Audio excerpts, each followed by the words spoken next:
Tree Talking Time is brought to you by Conkey's Outdoors. Get all your hound hunting needs at conkeys.com.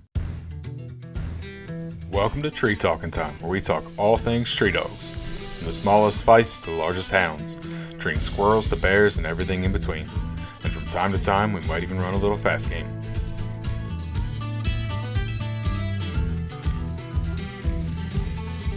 Do you know what a saddleback is? Yep. Or ever heard of that? Yep.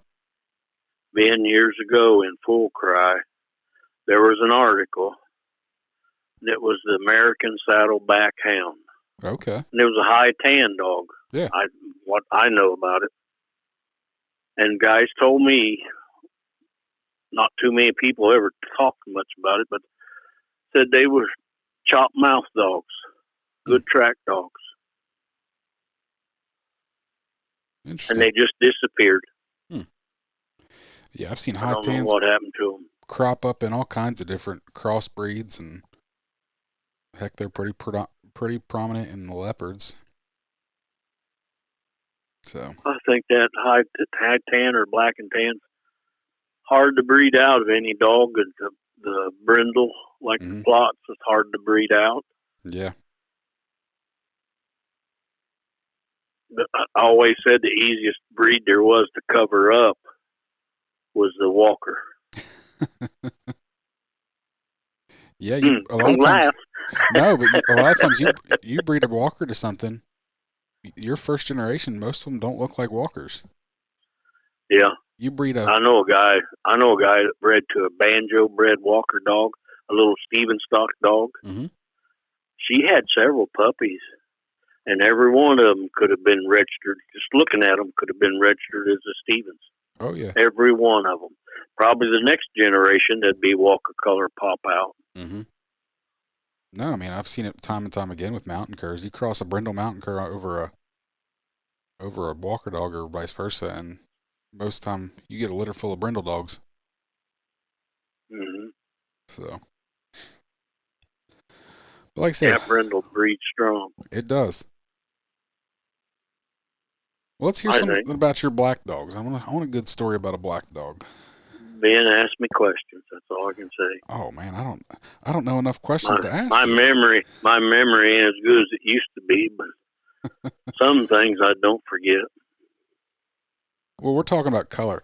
How in the world? I tell you, the yellow Stevens threw me off when Dale told me about that. I didn't even know that existed. Mm-hmm. It's always been there, as long as I remember. As long as I can remember. Okay. Ben, I've always said the little black dog, the Steven stock dog, it didn't just drop out of heaven one day and, well, here we go, Steven's dog, black. That didn't happen. Really? They evolved. They evolved from, my opinion, when they started breeding, Hugh and probably a handful of guys, they was after ability. Yeah. Ability. And in the old yearbooks, ability comes first. Oh, for sure. And that black was strong. I mean, it bred strong. Yeah. But there was other off-colored dogs in there, and there still is today. Mm-hmm. I think the one interesting thing about Stevens, which I didn't realize this until I went to Dale and Kella's and they were explaining it, is that the off-color dogs aren't registered, but they can be bred, and then the offspring can be, right? Mm-hmm. So how? Yeah, they shun the off-color. Yeah, I've got one out here right now. I know. A yellow one. They showed me a photo of yours when I was down there. Okay. Ben, she's a nice dog. She needs somebody about 10 or 20 years younger than me, the hunter. But she's a nice dog. Yeah. And she's chop mouth. Okay. She's chop mouth dog. Is that what you prefer? I've heard her. Oh yeah, Ben. I'm gonna say this. Hugh Stevens told me years ago.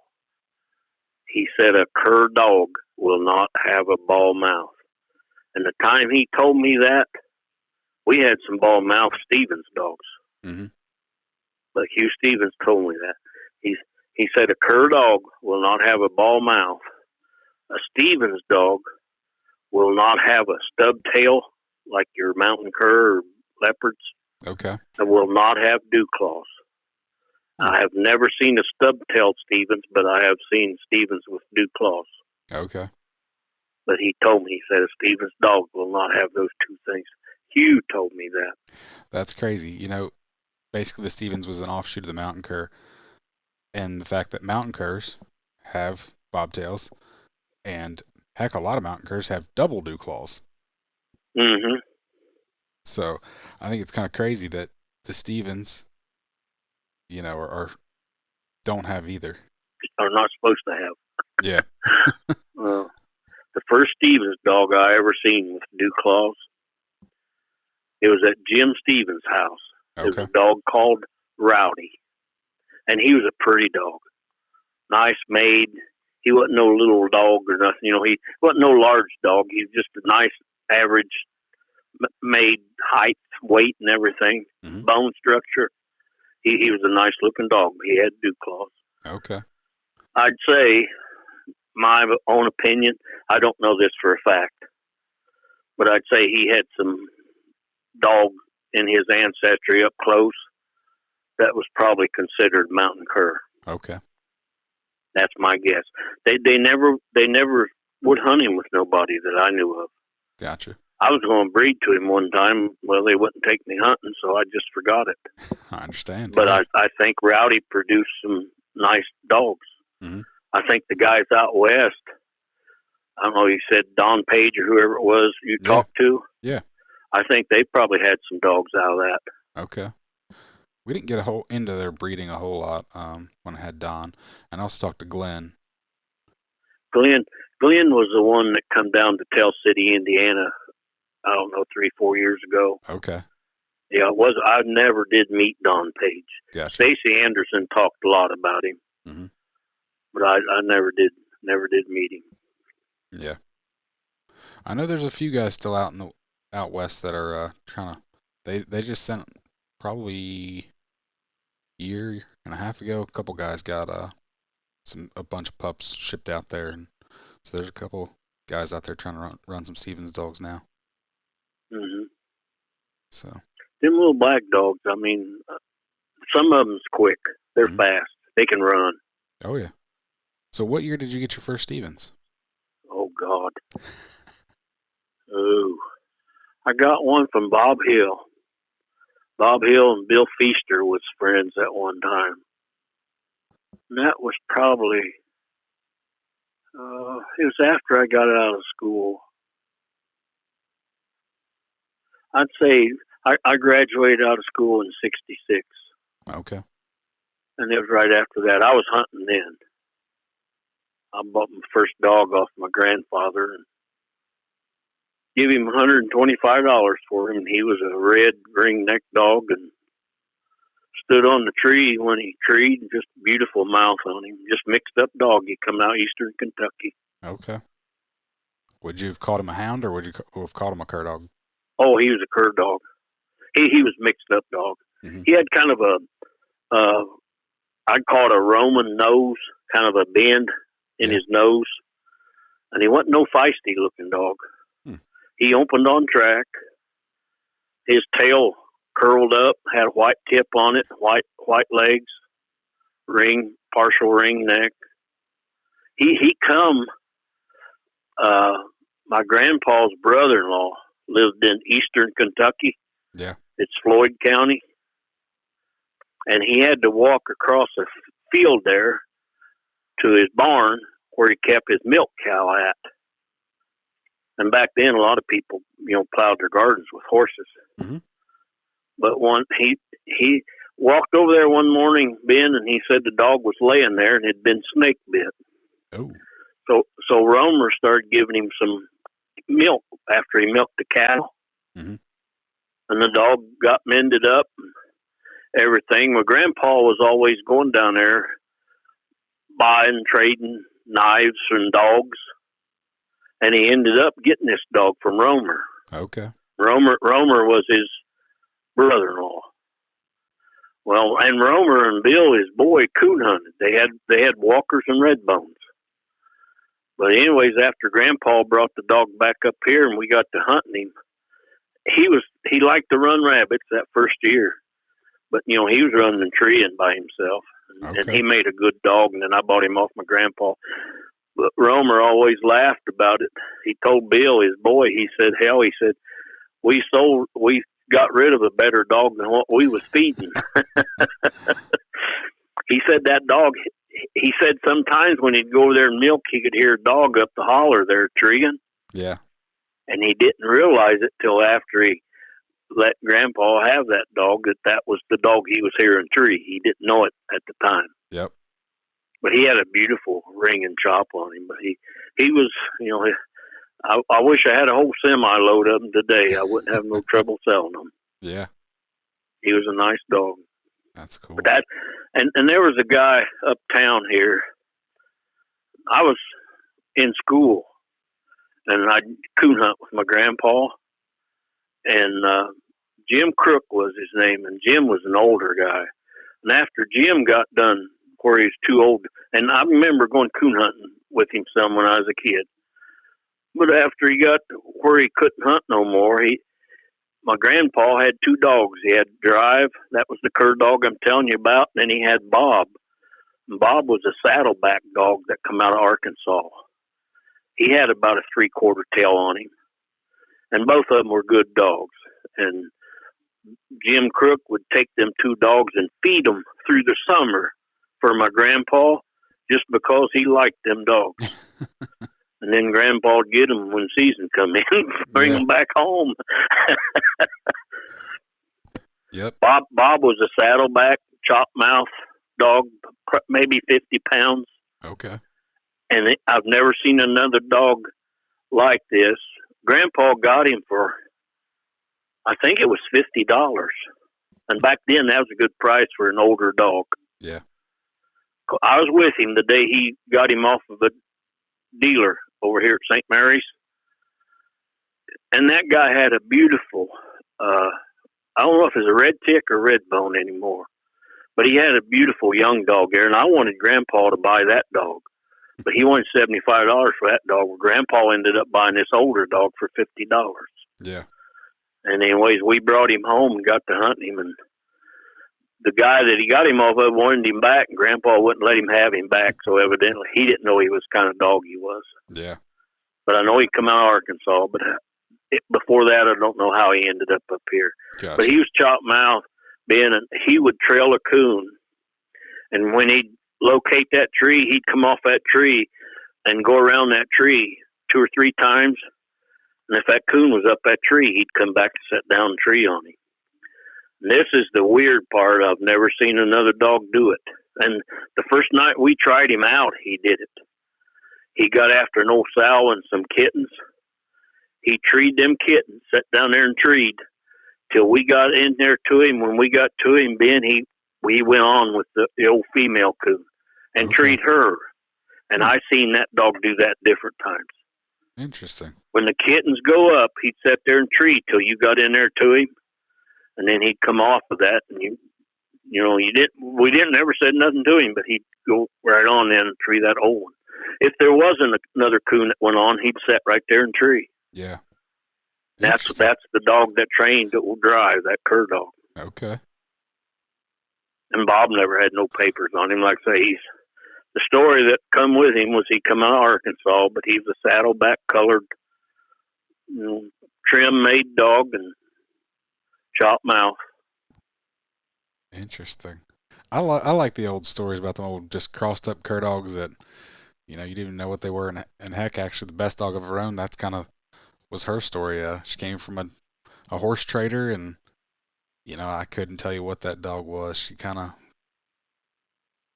looked like a fat pot-bellied little, I don't know, kind of looked in some ways like she had some collie in her or something like that, or Australian Shepherd, I don't know. She had a little bit of long hair, tail kind of curled up over her back, but she was white with big brindle patches. Kind of a different looking dog, and so I have no idea what she was. That long hair always amazes me. I guess the short hair is dominant from what I understand. But I know one time Steve Baker, and the dog was line bred or inbred, I don't remember, but he got a long haired Stevens. Okay. Never heard And of the that. guy up in Michigan got it as a puppy somehow. Well, Steve ended up getting it back from this guy from Michigan. Steve Baker's dead now. I seen the dog.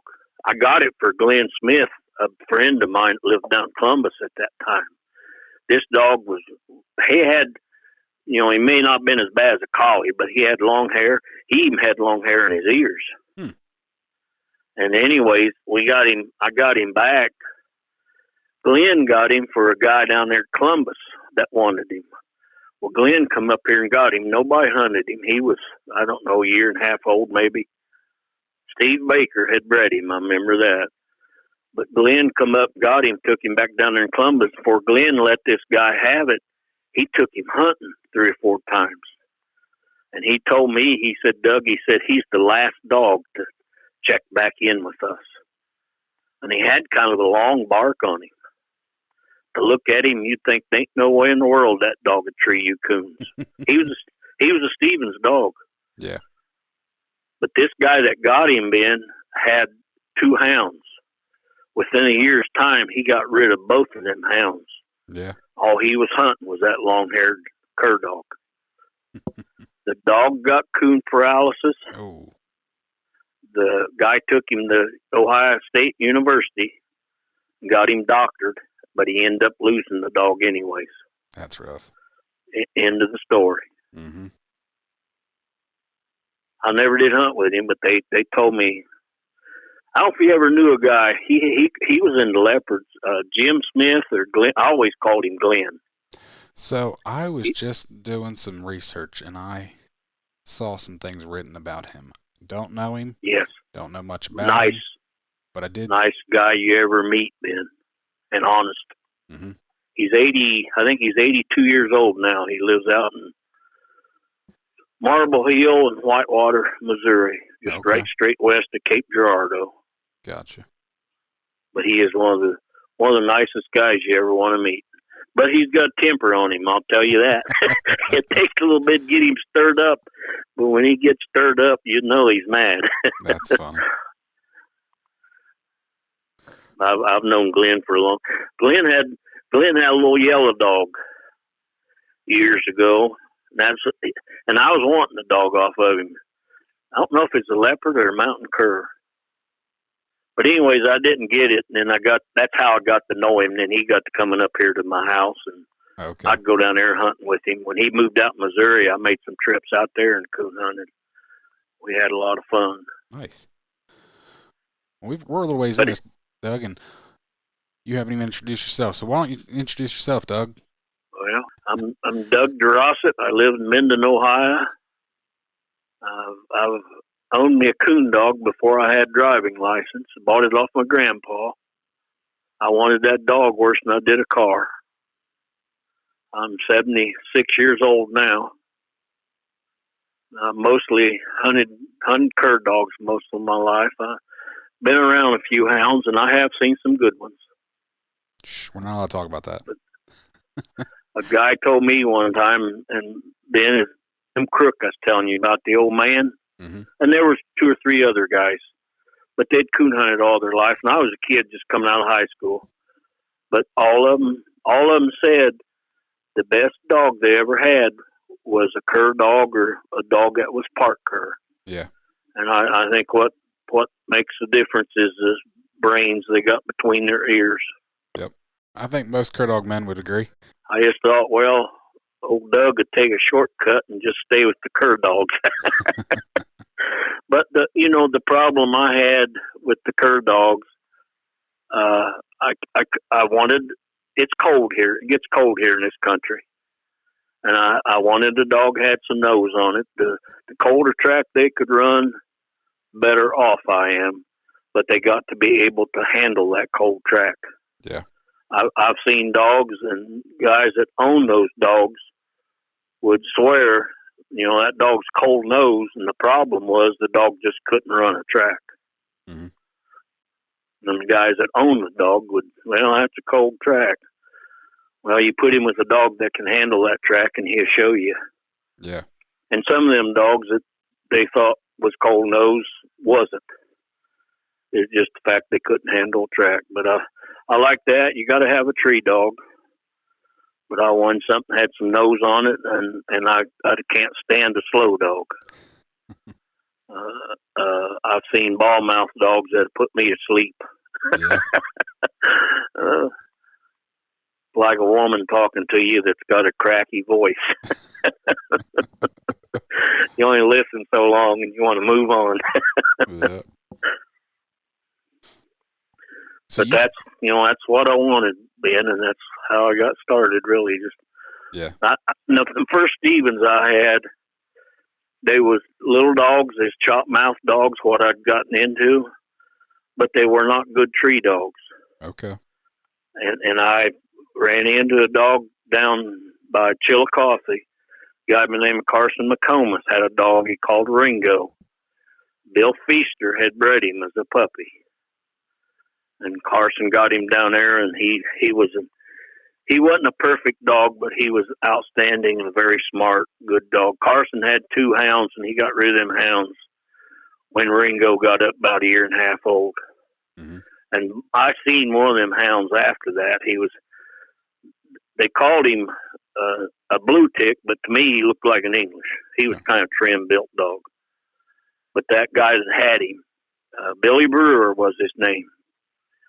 And I never did go hunting for dog, but Billy was a hard hunter. He'd hunted all his life.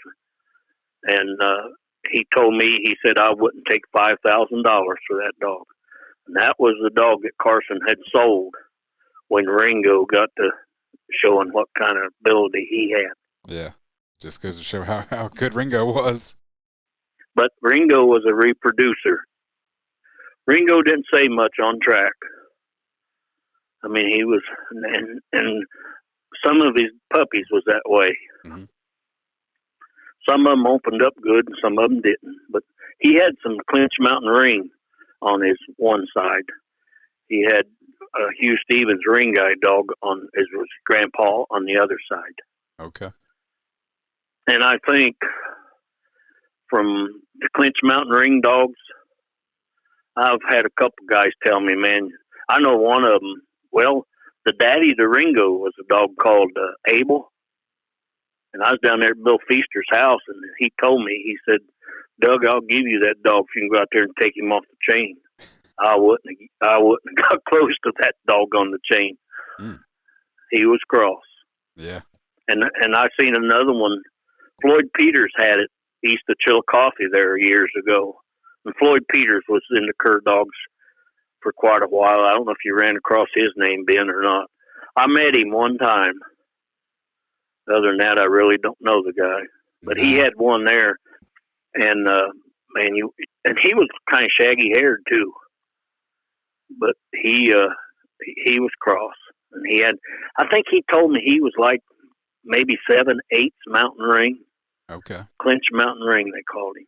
But Clinch Mountain Ring, whatever they bred to him, Ben, he threw tree dogs. And I think that's why Hugh even bred to that dog, because the dog was silent or about silent.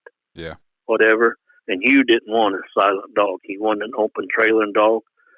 But I think whatever you bred to Clinch Mountain Ring, you got some tree dogs. Mm-hmm. Ringo was the same way. Carson's dog. You get a pup out of him, and I had 5 or 6 of them at one time.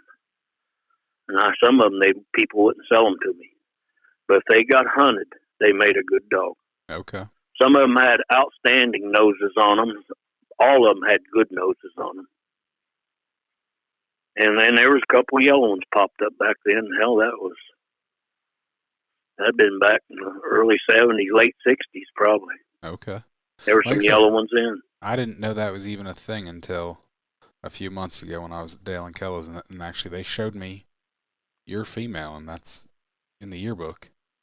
And I said, that's Steven's dog? And they're like, yep. I said, I wouldn't have guessed it. I've seen white dogs that were Stevens, yeah. But I've never seen. I did too. I have too. Years ago, I seen white ones. Maybe 1 or 2 black spots on them, Ben. Yeah. and it's real soft. The color was soft, like a bluish black, really. Okay. You know who Pete Woods is in Oklahoma? I do not. Pete died, a couple of years ago, probably. Pete was a hard hunter. He had Stevens dogs, but we was at a hunt one year. I don't remember where it was at. Pete and Nancy always come up from Texas. That's where, I'm sorry, Oklahoma. Purcell, Oklahoma. I can still hear Pete say that because he had that drawl. But he said on my way home, the dog was in, I think he told me, Missouri. And Pete had money. Pete said, if that dog can be bought, I'm going to take him back home with me. And he was a Stevens dog, but he was about all white. Yeah. Pete never did own him. Oh. So when you got into coon hunting, and you know, hides were high, so I'm going to guess you were a hide hunter, right? When I was younger. Yeah. When I was younger. We'd kill, when I was hunting hard there, we'd kill around 175 coon every year. But being I was buying license, mm-hmm. we'd take a week and go to Minnesota coon hunting, take a week, go to Wisconsin. I live about 90 miles from Michigan. I'd mm-hmm. buy out-of-state license for Michigan. I live about 20 miles from Indiana. I'd buy out-of-state license for Indiana.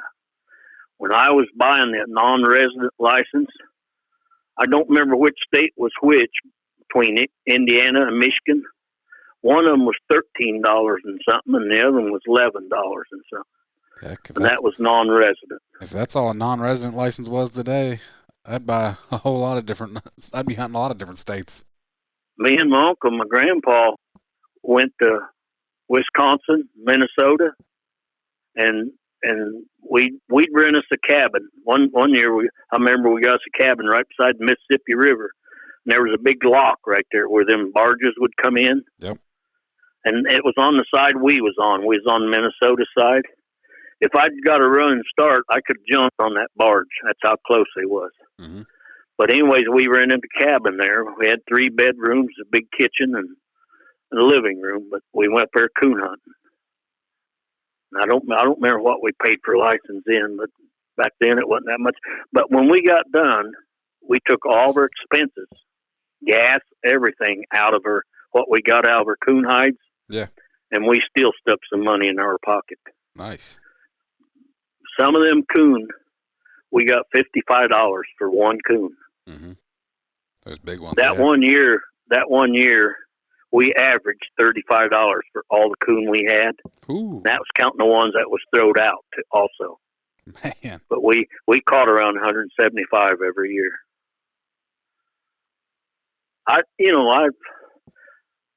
After a while, I know I got to the point, and I think you're better off. If the dogs treat 2 or 3 coons, just shoot one coon out to them. That's all that dog needs. Yeah. And I don't know if I got old and soft or just got a little older and smarter. No, I agree. The dogs don't need it. And I'm not saying I want those kind of fur prices back, because along with that comes a lot of people that get into it just for the money, and also a lot of people that trap. So I'm not saying I want that kind of money, but it'd be nice to be able to make a little dog food money. Yeah. I wish it was at least worth putting them up. Right now, they're not worth carrying out of the woods, because you got to pack it out of the woods and then take it 20 or 25 miles to a fur buyer and sell it. Yep. And you maybe get $5 out of a nice coon. Other than that, they don't even want them. Who was I talking to recently? And they said a couple years ago they averaged like $3, $2 to $3. Yeah. So. Yeah. And for all the work that it takes to put a coon hide up, I'm like, for $2 or $3, it ain't worth all that work. When them coons was that price, sometimes our coon season would come in at midnight. Yep. Back then, we wasn't allowed to hunt on Sunday. Now we are. Mm-hmm. But anyway, season come in at midnight. Then I'd go and park wherever I wanted to hunt at, mm-hmm. and take me a nap, I'd take me an alarm clock. I'd have it in the truck with me, and I'd set that alarm clock for like 11:30 to wake me up so I could start hunting it at midnight. And then if you hunted two places that somebody else wasn't hunting or hadn't hunted yet, that was about it. After that, you was going to woods that had already been hunted. Yeah. Because there's that many guys hunting. I remember one time I was standing out north of town here. We got some big woodses there, big for what we got here, but they're really not big woodses. But we got about 3 sections there that's got the biggest woods we got around here other than the river. But I remember one night standing there, and I heard dogs running all 4 directions from where I was standing. That was back, when coon prices was good, and a lot of people was hunting and trapping. Heck, I remember 15 years ago when I got started. Like I told you, I lived over there by Ashland and hunted with Mike, and it wasn't uncommon once season came in to ride around and see a handful of trucks out. I haven't seen a truck out in years. You hunted some with Mike Deaton? Yeah. Okay. Yeah, I lived in Worcester for 2 years. Okay. And then every year I've come back and hunted with him. He still hunts in? I make sure we get out. He has a standing tradition of going at midnight on opening morning. Okay. And he was 4, and his dad and grandpa took him for the first time, and ever since he was 4 years old, opening morning he's went. So yeah. He doesn't really get out much, but we make sure he gets out opening morning. That reminds me, I used to go with my grandpa. My dad hunted some, but not much. My grandpa was the one that really enjoyed the dogs. He come out of eastern Kentucky, and he had foxhounds, and he told me some good stories about fox hunting. But we'd go opening night, and I'd have to have school the next day. Yep. And Mom wouldn't want me to go because of school. And I remember crying, throw a fit, I guess. And she'd break down and let me go hunting. And she'd tell me, now when I come to wake you in tomorrow morning, go to school, I don't want to have to come 3 or 4 times. And the first time she come, being out of bed. Yeah.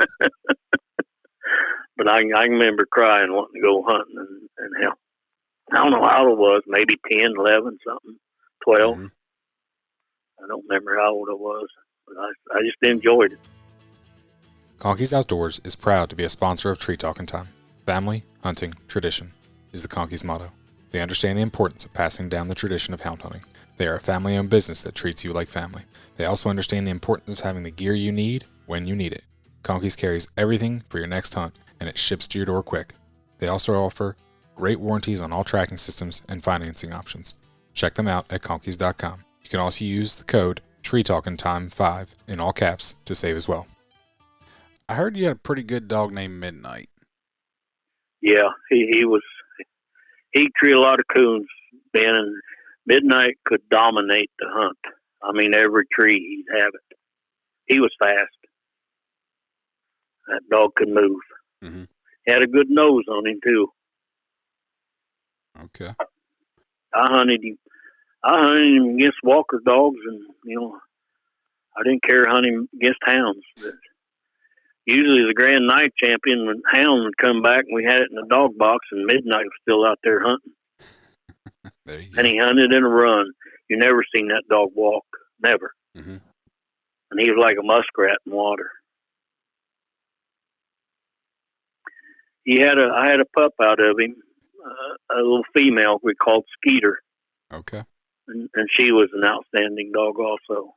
She was an outstanding squirrel dog, Ben, and she could track any track a hound could track on coon. Mm-hmm. To me, I always tell people she was a freak. Midnight could have been a good squirrel dog too, but I never hunted him on squirrels because I didn't want to take a chance of him treeing them after dark. Yeah. Skeeter I had a guy ask me one time, well, how do you get her tree squirrels in the daytime and coons at night? I said, I never done nothing. I said, all I did was hunt her, and she just don't do that. Yeah. She was a good dog. I competitioned her a lot in squirrel hunts. Did you do a lot of competition hunting? in general? For somebody who had cur dogs, I did. Hmm. We used to. Them NKC hunts was hounds and curs both. Sometimes you'd hunt against a hound. Yeah. I'll tell you a little story I thought about. There was a guy, and I can't remember his name for sure, but he's from Illinois. He's kind of a stocky built guy. And I'm thinking Dave was his first name, and I think his last name started with a B. He was in the leopard curs. He wrote a column in Full Cry all the time. And they put on a hunt there in Illinois. I can't remember the town anymore. But it was a state cur championship. Hmm. As far as I know, first one I ever heard of. Me and Steve Baker, Rocky and John, and a Judy boy. All of us took a dog and went out there and hunted in it. Let's see, I had 3 dogs. Midnight was in it, Jake was in it, little Nancy was in it. I hunted Midnight, but the other guys hunted the other. Out of the top 5 dogs, I had 3 dogs in it. that won. Nice. A dog called Blackie won the hunt. They just put him in the All-American Tree Dog thing this year. Okay. Midnight got 5th place, but I think the first 5 places in that hunt, 3 of those dogs were mine. Nice. And you know what? That guy I'm telling you about, Dave, I think was whatever his name was, he never did put it. He wrote a column every month in Full Cry. Ben, he never did put it in his column. I kept checking to see what he was going to say. Yeah. And when he did put something in there, he had the bench show results, the tree and contest results. He said, I don't have the night hunt results yet, but I'll put them in later. He never did. That's funny. Didn't want to admit them black dogs were pretty good, huh? And here's something else. I don't know if you know who Bill Mann is in the Stevens Association. Bill's dead now. Bill was in it long before I was, the Stevens dogs. But I was talking to him on the phone. I told him, I said, Bill, there was a Stevens dog won that Illinois State Cur Championship. I said, it's a dog called Blackie that I own. I thought Bill Mann hung up on me. He was just that kind of guy. Yeah. I thought he'd be happy because Stevens dog won it. You would have thought. Wrong. Didn't you win a world hunt at some point? Oh, I did down Elnora. Yeah. Coon hunt with Pedro. Dog called Pedro. Wasn't he at a Midnight? Midnight, I think, was his grandpa. Okay. I'd have to think for a little bit. Midnight was out of a Stevens dog. I had Snake. I actually liked Snake better because Snake was a little more open on track than what Midnight was. Snake was the first good Stevens I had. I bought him. He was about 6 months old or 8 months old. I bought him off Carson. He was running a rabbit down there. Carson lived ahead of the holler. Yeah. And he was a dog man, a good dog man. And anyways, he had some beagles. Well, Snake was in there running a rabbit with them beagles on the hillside, and we stood there listening to it. Well, them beagles finally quit and come off the hillside, and Snake stayed after that rabbit. And he kind of shut his mouth. He wasn't barking as much. He's trying to catch it. And like I said, he wasn't a year old yet. And I got him off Carson. And I kept him till he died. But he was the daddy to Midnight. Okay. And I had a hell of trouble getting him broke off deer. If I hunted him for 2 weeks, I could hunt him in a pack of deer and he wouldn't bother them. But if I hadn't been hunting him for a while and there was a deer jumped up in front of him, man, he'd give her hell. And that dog could move. Yeah. And after he got older, usually, Ben, it wouldn't be too long I'd hear him treed. He run that deer away from me. Mm-hmm. But I hear him fall treed someplace. And that dog had a big chop mouth on him that carried. And Ringo had the same mouth, but you could hear him for 2 miles. And standing around a tree, that high crack, and it wasn't. It was a chop. Yeah. It would actually, you could feel it on your eardrums, Mm. and it carried. I'm sure it did. Midnight didn't have a mouth like that. And I had a dog called Sausage, and Sausage had that big mouth too. But it wasn't. There wasn't too many of them that had it, but I love to hear it. Yeah. It's always nice when one has a real big booming mouth, especially when they hunt pretty deep. It's nothing worse than a Yeah, dog out hunting their mouth, in my opinion. yeah. First guy I hunted with, Steve Baker, had a tracking unit, one of them MN10s. Okay. The next day, Ben, I was on the phone ordering me one. If I'd had one of them when I started hunting, I probably wouldn't have had two hips replaced. Yeah.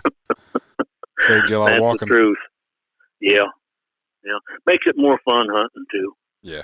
I know when I was one of the first cur guys to get a tracking unit, and I've heard many times, if I had to have a dog that I had to have a tracking unit, I'd quit hunting. I Mm-hmm. wouldn't have a dog that I had to use a tracking unit on him. And to me, Tom Clay told me, said, Dougie, Tom had one before I did. He had black and tans, but he said it makes it more fun when you turn that dog loose. Oh yeah. You're not worried about him. Little insurance, little peace of mind. Yeah, that's exactly it. And now, how about everybody's got them now? I don't know anybody that turns a dog loose with that one. Yeah. I hunted with a guy one time. He lived south of me here. He had a Grand Night Champion Walker female. Mike Lehman. Mike owned a funeral home over here at Salina. Mike wasn't no dog trainer, but he always bought the best dog he could because he had money. And I got hunting with Mike, and anyways, Mike brought this guy up. And when we was going to hunting, all he talked about was that little female being a Grand Night Champion. Grand Night Champion this and Grand Night Champion that. I think I was hunting midnight that night. But anyways, after that night, he never come back no more and went hunting. But he had a tracking unit. He really didn't need it. And I found out it didn't take too long. Hell, he didn't even know how to use it. Oh, yeah, he never did come back and go hunting no more. I never used the beep beeps, and I don't know. I've heard some horror stories about them, and I've heard some funny stories about them, but I've been happy with the GPSs. Absolutely. I got two of them. Yeah. Oh, I got two of them. One of them I don't hardly know how to use, and it's the best one. Yeah. I got used to the other one, and I knew how to keep track of my dog, and that's all I wanted to know on it. I understand. Yeah, you can tell a lot about what a dog's doing out there. Oh, for sure. I've hunted with guys that had a dog that was just about silent, and well, old so and so's after a coon, standing there looking at his Garmin the whole time. Mm-hmm. I've never I did. I looked at mine, but Jeff Davis was this guy's name. I hunted with him quite a bit before he died of cancer. He had a silent dog. He's a red tick English dog. Festus, he called him. And he'd be, Festus after a coon. And you can tell by looking at that Garmin when a dog's trying to work a track out. Yeah. But I just thought, I never said nothing to Jeff, but I thought, man, if I had to look at that, know what my dog was doing, I don't like that. I understand. Yeah. But I got to where I wouldn't. You can't replace them. Once you get used to them, you wouldn't do without them. Yeah. Be too much of a step backwards. Yeah. Yep. I got lucky with my dogs, Ben. I line bred them. Okay. I line bred back to the old Ringo dog down there at Chillicothe. Ringo was 100% Stevens dog, whatever that was. He come from Bill Feaster. Bill was one of the early guys in the Cur Association. Bill hunted with A.D. Ledbetter. Okay. Some, but Bill loved to coon hunt. Mm-hmm. But he wanted to, he wanted an open tracking dog with some nose on it, and that would tree. Yeah. Bill had some good dogs. I hunted with him when he got out of the black dogs. He got into walkers, and he competition hunted for years there before he died. I guess he's going to work one morning, sat in the coffee table, drank a cup of coffee, and fell over. Ooh. That was it. He was done. Yep. I can't tell you. He wasn't that old, really. He was still working. It's rough. He had a little dog they called Joe. Mm-hmm. Lauren Stafford had got him out of Illinois someplace. The story goes that the dog was walking up and down the streets out there. Lauren Stafford was a dog trader. He was a dog man. Mm-hmm. But Lauren loved a good dog. And Lauren got into leopard some, and he was into Stevens dogs also. But anyway, somehow Bill got this dog, and he was breeding Stevens females to him, and the association got upset about it. The dog was he wasn't quite a yellow shade. He had a little bit of red color to him. Had a beautiful mouth on him. Man, when that dog barked, you'd bet money that dog will tree just from his bark. But he threw some good dogs.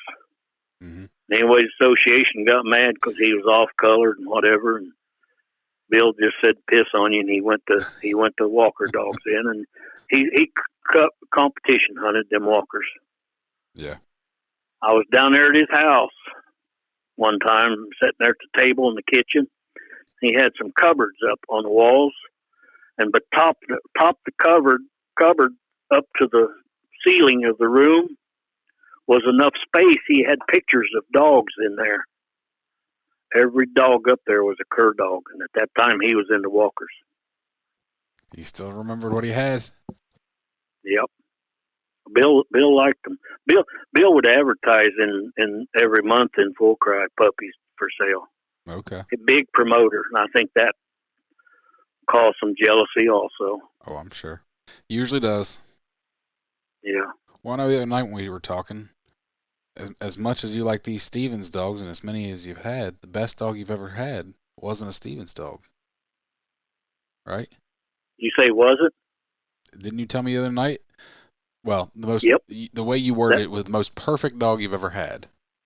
That's correct. And what was correct. What was he? That Plot. I got him off of Brent Zink when he was 3.5 months old. You just like Zink's Bio Cash was the dog's name. You just stabbed every Cur Dog Man in the back. You've been talking about all these Cur dogs. Yeah, but let me say this: the good black dogs I had, mm-hmm. Cash could not cold trail with them. Yeah. Cash might have ran with some of them that I had as far as speed, but them black dogs, I could not hunt them down. I could hunt Cash down. Gotcha. But Cash had a personality on him like a house dog. Mm-hmm. What made him the most perfect dog in your opinion? I trained him just normally. He started treeing before he ever had a coon shot out to him. Bob Frazier and Brent Zink come up one night, and we turned him, and Bob Frazier had a red bone, and we turned them loose, and they struck where we could see them. The red bone did. Cash was just a pup. I think he was 9 months old, but he went running over there like a puppy playing with the dog. Mm-hmm. When he smelled that coon track, man, he took that track away from that red bone and went maybe 100 feet and sat down and treed. That red bone didn't know what was going on.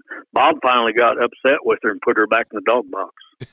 Bob sold her to a guy up in Minnesota, supposedly $2,500. If that's what Bob said, I don't know if it was the truth or not. But from that day on, Cash was treeing coons, and he'd never had a coon shot out to him. Nice. When he was less than a year old, season wasn't in yet. The leaves were still on trees. It was just before season come in. But anyways, he treed. I was hunting him by himself. I always hunted him by himself till he was 2 years old. And I think that really helped him. Mm-hmm. And hell, he didn't care what them other dogs was doing. He didn't know what they was doing because he wasn't pack hunted at all.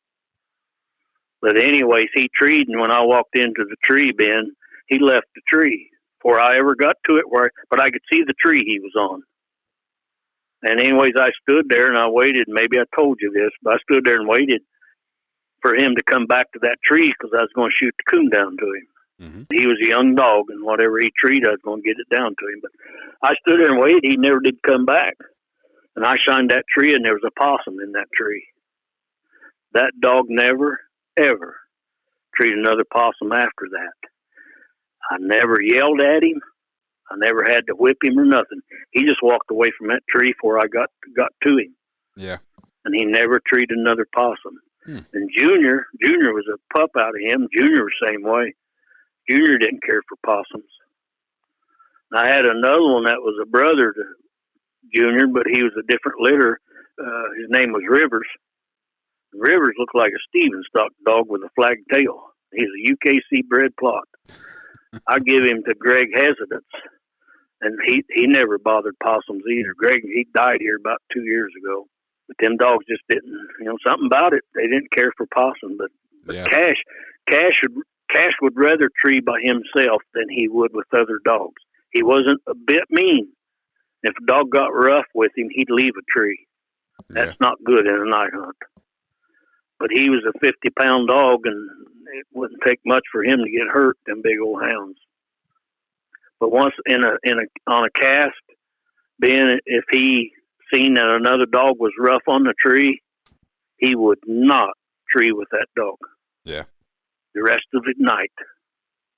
Absolutely. He'd be off treed somewhere else. He'd just get away from them dogs. He loved to get away from them dogs.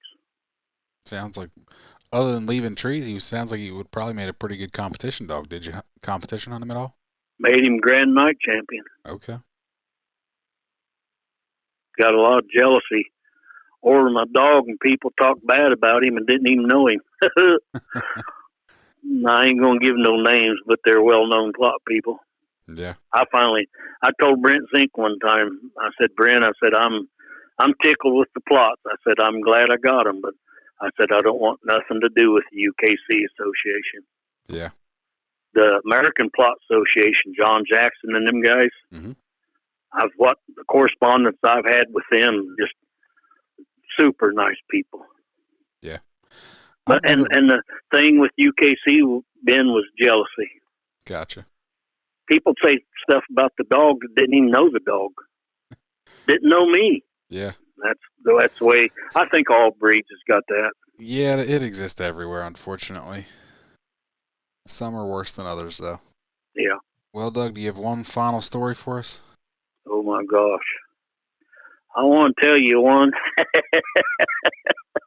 And I don't know if you want to believe this or not, and I'm going to try to describe it the best way I can. Okay. I can take you from a little house here. It ain't about 3 or 4 miles, and I can show you the woods, show you where the dog started the track, and show you where you ended up treeing at. But anyways, it was a Pedro dog. And Pedro, I think, was a grandson to Midnight. Okay. But he started the track his last part of the season. January, coons was breeding. The coons don't move in conditions like I'm going to tell you about. Mm-hmm. But they will when they start breeding. Yep. I've seen coons on the road 20 below zero. I was coming back from Lima when I got off work one night. A big old coon went across the road and up the snowbank. Temperature was 20 below zero. They was breeding. Yep. Normally they don't run stuff like that. But anyways, he started the track, and he run it, I'm going to say about 15 minutes maybe. I wasn't watching my watch. But he come treed. And I walked into that tree. He was treed on a big oak, Ben, and there was no coon on it. I couldn't find no coon anywhere. And when this dog treed, load the gun. Well, there was one limb that come out on that big oak into a smaller tree. And I knew the only way that dog can come, or that coon can come out of that tree, was come down that other tree there. So I got Pedro on a leash and took him over there, that little tree, kept him on the leash till he picked up the scent from that coon track. And I unsnapped him, and he took that track out of the woods, went across the diagonal, went out to the road, crossed the road, over another field and treed in another woods in another section. The wind was blowing so hard, it was just like it was blowing snow sideways. Mm. The field was nothing but ice. And he was tracking that coon across that field into the wind. Where it crossed the road at, he hadn't treed yet, but I stopped right there and looked. There was a broken down tile, and there was water in there. That cold, that water ain't going to freeze. Well, it will freeze, or it won't freeze, because it's below ground like that. Okay. That's the only reason it wasn't froze. But I seen a track there, coon print on a rock, where that coon probably stopped there and got him to drink. Yeah. When he treed that, I had an old Jeep, and I drove back to that woods where he treed at and got out. My uncle was with me. He didn't even bother to get out of the truck, out of the Jeep. I had an old Jeep Cherokee. But you ain't going to see that coon. I didn't think I would either. I figured that's a den tree. Yeah. I don't know how long it took him to come across that field in them kind of conditions. But I got out, and sure enough, that coon was sitting there in a big oak, and I shot it out to him. I come home, and at that time, we didn't have TV stations like we got now. Mm-hmm. I think we had 2 stations out of Lyman, a station out of Fort Wayne, and a station out of Dayton. We'd pick it up on the antenna. At 11 o'clock, they give the weather. Or 11 o'clock, they give the news, and at 11:30, before they went off the air, they'd give the weather. Yeah. I sat up and watched the weather. It was, the wind chill was 22 below zero. Ooh. I would say, I'm guessing, probably actual temperature was in the teens, mm-hmm. but the wind was blowing so hard, Ben, it was just like it was snowing sideways. That's how that wind was blowing. But he brought that track across, and he had to work it. Yeah. He had to work it. But he brought that, and then it was nothing but a sheet of ice. How many dogs can do that? I don't own one that can, that's for sure. And he had speed, too. He'd catch a coon on the ground if it wanted to run on him. Yeah. And that's the truth. Sounds like you've had some really nice dogs over the years, whether they be black dogs or plots or just grade cur dogs. Being the reason I got into competition hunting the dogs like I did, I always felt my dogs was inferior. There's other dogs out here better than mine. I got to find them. That was one of the main reasons I even got into competition. I am not a competition hunter. Yeah. But we can go out there and in a hunt, we can compare dogs. Exactly. I do all the time. But that's the reason I really competition hunted like I did. And it wasn't to show my dogs off. Like I said, every dog I had faults. I could fault any dog I had. Yeah. If you can't fault your own dog, then you're just not being honest. And you shouldn't be breeding. Hugh Stevens also told me, and I probably got the letter in there, if you don't hunt, you shouldn't be breeding dogs. I agree. And you breed dogs to try to better them. Yep. Line breeding works, Ben. Line breeding works. Mm-hmm. But you keep them what you got. Yeah. If you got a fault in them dogs, you got to go to an outcross that don't have that, hopefully. Yep. And that's the reason. That's how you get rid of that fault. But line breeding does work, because all my dogs, except for Snake, they was line bred dogs. I went right back to Ringo on mommy and daddy's side both. And I hunted them. And I was lucky. Yeah. And I was lucky. Well, I really appreciate you taking the time to talk to me tonight, Doug. I enjoy talking to you. I'd like to meet you sometime. If I get over in your neck of the woods, I'll make sure I give you a holler. Yes, sir. Absolutely. I really appreciate it. Well, thanks. You can find me on Facebook and Instagram at Tree Talking Media. And until next time, keep them talking in the timber.